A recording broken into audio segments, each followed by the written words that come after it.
जैसा कि पिछले भाग में हमने कद्रू और विंता की संतानों, नागों, अरुण और महाबली गरुड़ के जन्म की कथा सुनी थी। अब उसी प्रसंग को आगे बढ़ाते हुए उग्र श्रवाजी कहते हैं, तपोधन, एक समय कद्रू और विंता दोनों बहनें साथ साथ विचरण करने निकलीं। तभी उनकी दृष्टि एक अद्भुत अश्व पर पड़ी। वह था उच्चैःश्रवा, समुद्र मंथन से उत्पन्न हुआ दिव्य अश्वरत्न। उसमें अमोघ बल था। वह समस्त अश्वों में श्रेष्ठ, सुंदर, अजर और दिव्य गुणों से संपन्न था। देवता भी उसकी प्रशंसा करते नहीं थकते थे। यह सुनकर शौनकाजी ने पूछा, सूत नंदन, ये बताइए कि वह समुद्र मंथन कैसे हुआ था जिससे यह दिव्य अश्व उत्पन्न हुआ। उग्र श्रवाजी बोले, शौनक जी, मेरु नाम का एक दिव्य पर्वत है। उसके स्वर्णमय शिखर अद्भुत तेज से चमकते हैं। एक समय सभी देवता उसी मेरु के महान शिखर पर एकत्र हुए और अमृत प्राप्त करने का उपाय सोचने लगे। उसी समय भगवान नारायण वहां प्रकट हुए। उन्होंने कहा, यदि देवता और असुर मिलकर महासागर का मंथन करें तो अमृत प्राप्त हो सकता है। भगवान की आज्ञा पाकर देवता मंदराचल पर्वत के पास पहुंचे।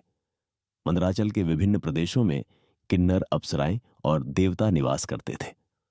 उसकी ऊंचाई 11,000 योजन थी और उतना ही भाग पृथ्वी के भीतर प्रतिष्ठित था, किंतु देवता उसे उखाड़ नहीं सके।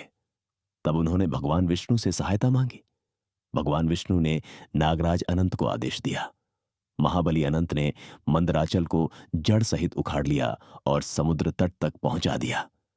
जब देवताओं ने समुद्र से कहा कि वे अमृत प्राप्ति के लिए उसका मंथन करेंगे, तब समुद्र ने भी अमृत में अपना भाग मांगा। उसकी बात स्वीकार कर ली गई। इसके बाद भगवान ने कच्छप रूप धारण किया। विशाल कच्छप राज ने मंदराचल को अपनी पीठ पर धारण कर लिया। नागराज वासुकी को रस्सी बनाया गया। असुरों ने उसका मुख पकड़ा और देवताओं ने उसकी पूंछ। सब कुछ तैयार था। एक ओर देवता खड़े थे, दूसरी ओर असुर। बीच में था क्षीर सागर।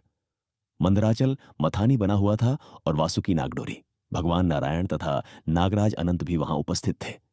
और फिर तीनों लोकों के इतिहास की सबसे महान घटनाओं में से एक आरंभ हुई। देवताओं और असुरों ने मिलकर समुद्र मंथन प्रारंभ कर दिया। यही वह मंथन था जिससे आगे चलकर चंद्रमा, लक्ष्मी, अमृत और दिव्य अश्वराज, उच्चैःश्रवा सहित अनेक अद्भुत रत्न प्रकट होने वाले थे। जय श्री कृष्ण।